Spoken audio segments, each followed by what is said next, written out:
Call bell की आवाज़ सुनकर जैसे ही सुबह शांतनु ने दरवाज़ा खोला, सामने एक पुराना सा ब्रीफकेस लिए गांव के मास्टर जी और उनकी बीमार पत्नी खड़ी थी।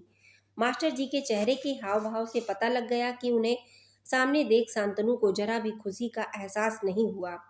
जबरदस्ती चेहरे पर मुस्कुराहट लाने की कोशिश करते हुए बोला, सर आप दोनों यहाँ कैसे, कुछ बताए बिना अचानक कैसे चले आए? अंदर आइए। मास्टर साहब ब्रीफकेस उठाए और अंदर आते हुए बोले, हाँ बेटा, अचानक से आना पड़ा। मास्टरनी बहुत बीमार है।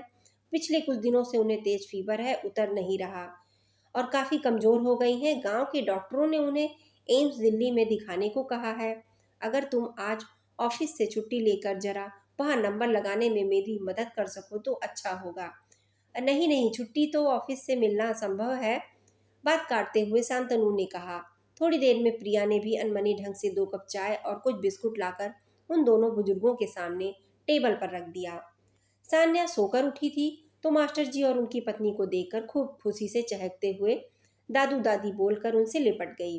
दरअसल 6 महीने पहले शांतनु 1 सप्ताह के लिए गांव गया था, तो सान्या ज्यादातर मास्टर जी के घर पर ही खेला करती थी। मास्टर जी निसंतान थे और उनका छोटा सा घर शांतनु के गांव के घर के बगल ही था।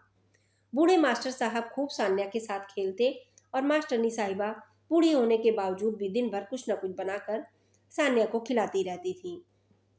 बच्चों के साथ वे दोनों भी बच्चे बन गए थे। गांव से दिल्ली वापस लौटते समय सान्या खूब रोई अपने दादू और दादी के लिए। मास्टर जी और मास्टरनी जी भी सान्या को दादी और दादू बोलते खूब खुश हो जाते थे। जाते वक्त शांतनु के घर का पता देते हुए कहा कि कभी भी दिल्ली आए तो हमारे घर जरूर आए, बहुत अच्छा लगेगा हम लोगों को। दोनों बुजुर्गों की आंखों से सान्या को जाते देख आंसू गिर रहे थे और वो जी भर के सान्या को आशीर्वाद दे रहे थे।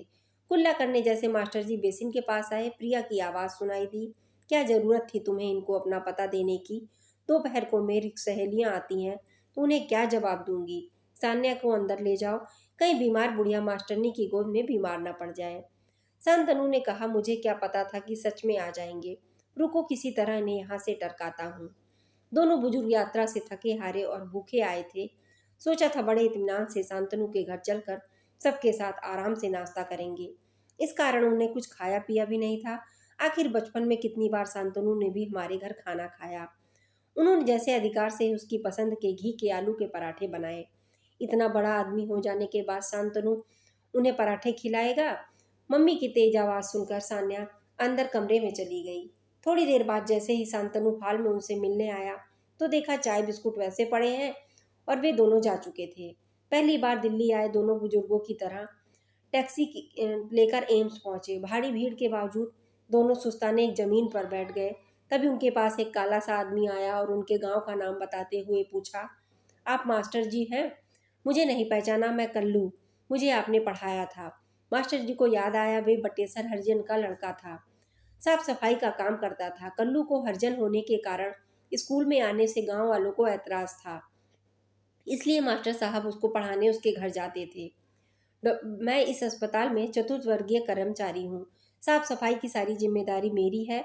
फिर तुरंत उनका ब्रीफकेस सर पर उठाकर वो अपने रूम की तरफ चल पड़ा। रास्ते में अपने साथ लोगों को खुशी खुशी बता रहा था कि मेरे रिश्तेदार आए हैं, मैं इन्हें घर पहुंचाकर आता हूँ। घर पहुंचते ही उसने पत्नी को सारी बात बताई।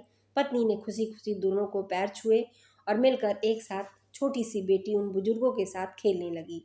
कल्लू बोला, आप लोग आराम करें, आज मैं जो कुछ भी हूँ आप लोगों की बदौलत हूँ। फिर कल्लू अस्पताल में नंबर लगा आया। कल्लू की माँ नहीं थी। बचपन से ही मास्टरनी साहब का नंबर आते ही कल्लू हाथ जोड़कर डॉक्टर से बोला, जरा अच्छे से इनका इलाज करना। डॉक्टर साहब, ये मेरी बूढ़ी माई है। सुनकर बूढ़ी माँ की आंखों में आंसू टपक रहे थे। बूढ़ी माँ ने आशीर्वाद की झड़ियाँ लगाते हुए अपने कांपते हाथों से कल्लू के सर पर रख दिए। वो बांझ औरत आज सचमुच माँ बन गई।